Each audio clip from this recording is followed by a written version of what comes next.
This is the new Hyundai Ioniq 5 and it's a little bit like US Open tennis champion Emma Raducanu because it's won a Grand Slam smash of a car. It's also very clever and good looking. That's actually not my personal opinion. I'm a middle-aged dad. I have no opinion on that. It's the view of one of my members of the team who's much younger. New balls, please. Anyway, in this video, I'm going to tell you all about this car, talk you through the exterior design, the interior design. I'm going to test out some of its technology, take it for a drive, and of course, I'm going to launch it, see how quick it is from 0 to 60 miles an hour. I'm Matt Watson, and you're watching CarWow. And if you haven't done so already, make sure you subscribe to this channel because I've got another video coming up with this car in the future, which is a little bit different and you won't want to miss it. Buying a new car? Then head to CarWow and my team will help you find your next car at a fair price. CarWow, your one-stop car buying comparison site. Let's start this video by talking about the design of the Ioniq 5, and I'm going to use some classic car designer cliches. So the rear, it's fascinating. Love this light bar and the light graphics. The side is emotive, especially the wheels. They look like they've been drawn using that Spirograph toy you had as a kid. This is what Spirograph is, in case you don't know. The front it's inspiring.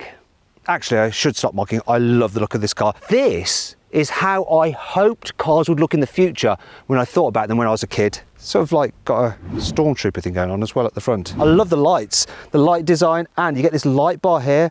You can't really see it so well in the daylight, but you can see these little strips at night. They look great. Do you know what? I think Tesla could learn a thing or two about car design from Hyundai. Here on the inside, the Ioniq 5 is a nice place to be. Question is it worth the asking price? So here on CarWow it says that it starts from £37,000, though you can save an average of just over £400 on one through CarWow. In fact, if you're thinking about buying a new car, make sure you click on the pop-out banner up there or follow the link in the description to go to CarWow so you can make sure you're paying a fair price for the car you're looking at. Alternatively, if you want to do that at a later date, simply Google Help Me CarWow. We can even help you sell your current car and get a great price for that too. Anyhow, does it feel worth the money? Well, quality is pretty good in here. The design is cool as well. It's fairly minimal. It feels just as futuristic as the outside. I like it. I like it a lot. I also like the fact that you actually have some buttons here which are quick to get to your climate controls. However, annoyingly, they're touch sensitive buttons, so they may as well be on the screen like in some other cars. At least you have some shortcut buttons here for the infotainment system. Speaking of which, you get these two nice big screens. The system's fairly easy to use and to swipe through. It's nice and bright as well. And of course, you've got Apple CarPlay and Android Auto if you'd rather run that. Now moving on to the Ioniq 5's digital driver's display. It's fairly nice, easy to use. It's clear and there's lots of different menus, and it'll also change the color and the look of it depending on which driving mode you're in. It's got all the information you need. I like that. I also like the driving position and the steering wheel design. It's good. It's a bit odd that they don't have a Hyundai badge here. Instead, there are 4 dots. Is that their new logo? I don't think so. But there is a lot of adjustment in the seating position. So if you're big or small, you should be able to get comfy. When you're driving, what about if you've got lots of stuff? Don't worry, there's so much storage in here. This is a built from the ground up electric car. So there's not all the stuff like prop shafts to send power to the rear wheels or exhaust or stuff. There's loads of space. I can slide my feet through there and like pick my front passenger. Don't know why I do that. But you do get all this extra storage here. Look at that. So you can fit your bag under here if you want to. Got more storage under there. Big cup holders, perfect for cups of coffee. There's some more storage down there. Also, door bins, they are big. Look, they can take a big bottle. And you should check out the glove box, or should I say glove drawer. Look, it's a huge drawer. Massive. That's good. Connectivity is pretty good as well. So you've got USB down there, got 12-volt charger there if you're old-fashioned. Actually, I don't know why they've got that. Then you've got 2 USBs there as well, and of course a wireless charging mat on this particular car. Impressive. 2 last things to show you. I love the fact this car has a huge vanity mirror, which is perfect if you're very vain like me. Also, I like the way they put the plus and the minus on the accelerator and brake pedal. Plus to accelerate and minus to decelerate. Ovs. Here in the back of the Ioniq 5, there is loads of space. Loads of headroom, loads of knee room. However, there are 2 slight problems. One is the fact that because you've got the batteries underneath the floor, the distance between the floor and the top of the seat isn't actually all that much, so you do feel like you're squatting a little bit. Another issue the Isofix anchor points. So it's dead easy to get a baby seat in through the wide door opening, but then you're stabbing away trying to find the anchor points of the Isofix system. Obviously, once you've done that, you're probably not going to have to do it again for a long time. And there is loads of room back here to even accommodate one of those big, bulky, rear-facing child seats. So that's good. Another thing that's good is that you've got some storage nets there, got some more storage there, 2 USBs. There's a flat floor, once again, because of the fact it's an EV. So the middle seat is usable. You've also got big door bins, large rear window, so you get a good view out. Quality back here is the same as in the front, which is nice.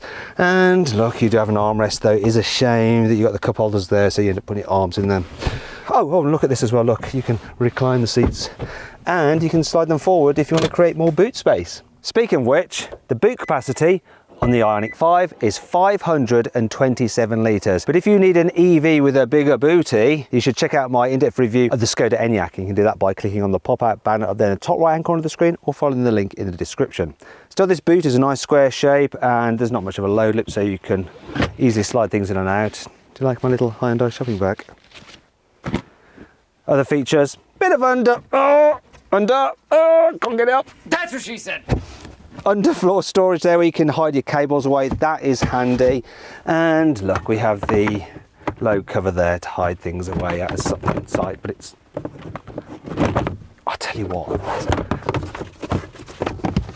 it's a little bit annoying. You know what's going to happen now? It's getting thrown. And that brings on to 5 annoying things about the Ioniq 5.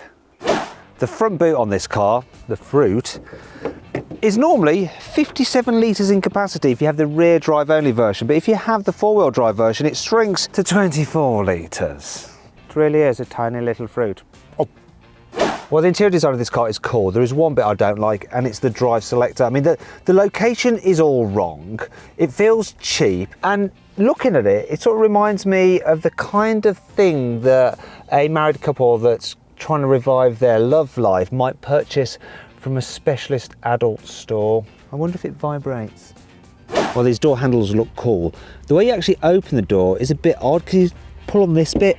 It's not as good as just grabbing a handle normally. Sort of reminds me of when you have one of those slightly embarrassing handshakes when the other person doesn't grab your hand properly and instead just ends up shaking your fingers.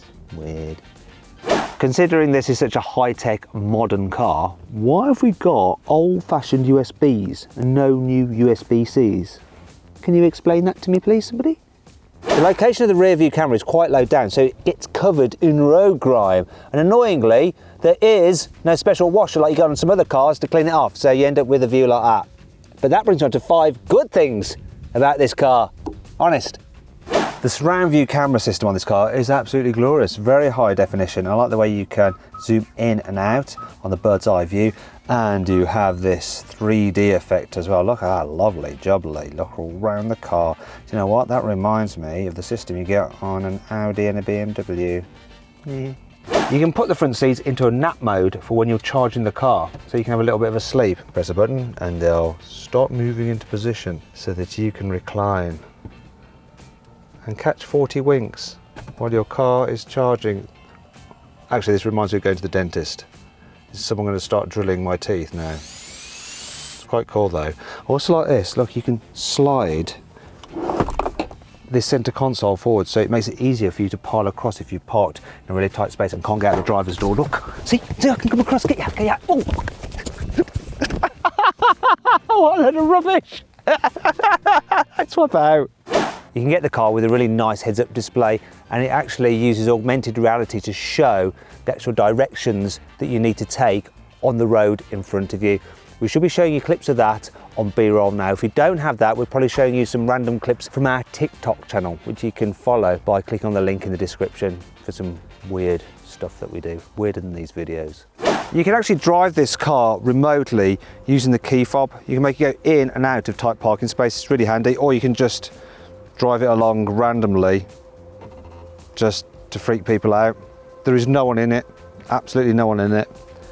Weird. Will it run me over? Shit. Nah, so it wouldn't. You can run household appliances off this car's battery. I've got a 3-pin socket down there. And I want coffee because today's been tough. whack that in there, whack that in there, and I should be able to make a lovely espresso in my half-pint glass. Come on. Yeah, look at that. Oh, yeah. Bear with me. Now, can you do this in your car? No, you can't. Even if your car has a 3-pin socket, you can't do it unless you've got an Ioniq 5 or maybe a Kia EV6. That'll do. That'll do. Right. That's hot. Ow! Are you ready for a stats overload? Because I'm going to run you through all the different motor, battery and charging options on the Ioniq 5. So you can get 3 different flavours of it. You can get a single motor rear drive version with a 58 kilowatt hour battery that has 170 horsepower, or you can get that single motor version but with a bigger 73 kilowatt hour battery, and that has 217 horsepower. Or you can get a version with a motor at the back and at the front, a dual motor version with 4-wheel drive, and that has 305 horsepower, and that also gets the larger 73 kilowatt hour battery as standard. As for the range, well, it varies between about 240 and 300 miles depending on which version you go for, but regardless of which Ioniq 5 you go for, they all come with 220 kilowatt fast charging capability, which means you can charge them from about 10% to 80% full in just 20 minutes. But which version of the Ioniq 5 should you go for, and what trim level? Well, I'm going to configure my ideal Ioniq 5 using the CarWow configurator, so you don't have to. And if you want to see what that car is and the offer I've got back on it, click on the pop-out banner up there or follow the link in the description below to see my pick of the range. Okay, let's take the Ioniq 5 for a drive and let's see what it's like first of all in town. You have a slightly elevated driving position, which does help for visibility. In fact, visibility is good in this car. Big windscreen, the dash isn't too high, there's a good view at the back, big door mirrors. Whoop. That's the safety systems. Thought I was going to crash into that car, though I was fully aware of it, but it's better to be warned than to have an accident, surely. As for the suspension, well, I'm just going to go for some potholes and manhole covers. There's a little bit of suspension noise and a little bit of a thud every now and again, but actually it's pretty blooming comfy, you know. It's good over the bumps. It's a relaxing car. Then there's a turning circle, so I'm going to do UE here. A little U-turn, because I don't want to go this way anymore. I'm bored of it. Oh yeah, look at that. Good turning circle. And I'm getting a long look from the man in the van, and I don't think he's looking at me because I'm just beautiful. He was staring at this car because it is quite striking. Steering's nice and light then, that's good. Oh yeah, this is a good car for in town, really, really good. Oh, gotta tell you, regen mode for the braking. Look, I can control the amount of braking effect that you get when you lift off the accelerator using these pedals here. They are not gear selectors. I have a car behind me now and I'm going to slow down and annoy it. Pretend that I'm stopping to receive a phone call, but I'm not going to answer it because I'm in a car. I'm causing chaos, look. Chaos. That was me illustrating. Shut up, phone. Okay, note to self, whenever I'm filming I should put my phone on silent. Shut up! Shut up, I can't touch you because it's illegal. Shut up! Another note to self, make sure that you connect your phone to a car before you go driving so that you can actually cancel a call if someone's ringing you and interrupting your piece to camera. Anyway, one pedal braking really works, slows the car nicely, and I like the fact you've got quite a lot of choice in between just it cruising and it braking. It's great. Look, I'm going to do it again though. So here I come to a junction. I want to turn.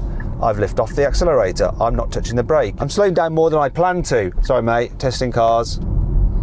Okay, I have a learner driver ahead. They're doing 34 miles an hour in a 50. So I'm going to overtake them and you'll see the performance this car gives you for overtaking. Yes, plenty. That's all good. Now we're going a bit quicker. Let's see what this car actually handles like. So I'm going to put it into sports mode. Yes, sport. Now I notice the throttle response is a lot quicker. Steering has a bit more weight. Doesn't do anything to the suspension.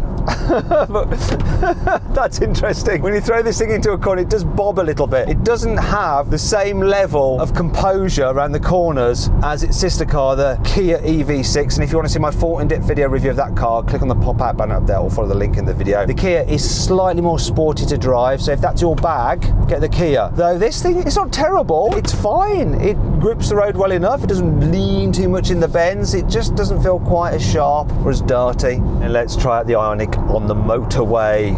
So I'm going to put the car into eco mode, try and save energy, though actually I'm not sure I like driving in eco mode because the throttle pedal is just so unresponsive now. So if I need to overtake someone, I absolutely have to completely floor it, and it doesn't seem to be quite as quick. Let's go back to normal. Oh, that's better. Phew, loads better. I'm going to engage my automated cruise control with lane keeping assist. Don't know why I'm doing that voice, I just am. And let the car do all the hard work. I just got to keep my hands on the steering wheel to keep it nice and legal.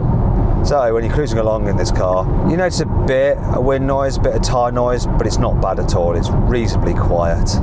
And the cruise control system's very good at keeping you hooked to the centre of the lane. I like that. What I'm not so sure about though, are the seats. I'm not sure whether it's just my body, but they're not quite as comfy as I like. You know, if you do a long distance in these, it can be a bit tiring. I think if you're going to buy this car, you should definitely test drive it and see if the seats suit you. They're good for lying flat and having a nap on, but not so good at sitting in this position for long periods of time, I don't think. This dual motor version of the Ioniq 5 should do 0 to 60 in 5.2 seconds, but what is the reality? We're going to find out now with the specialist timing gear. I'm going to launch it. Let's go. Pick up strong, instant, easy, smooth, and quicker than they say, 4.79 seconds. Now I'm going to do a brake test from 60 miles an hour. Here we go, full emergency stop, now.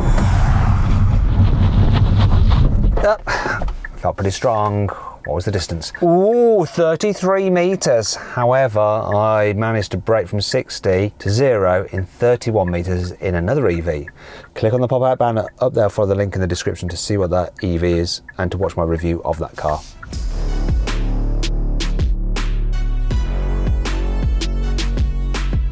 So then, what's my final verdict on the Hyundai Ioniq 5? Should you avoid it? Should you consider it? Should you shortlist it? Or should you just go right ahead and buy it? Well, I reckon you should just go right ahead and buy the Hyundai Ioniq 5. It really is a fabulous and great looking electric car. I hope you all enjoyed the video. If you did, please give it a like. If you click on those windows there, you can watch some more videos. And if you click on that box there, you can go to CarWow to see how much money you can save on your next car. Thanks for watching.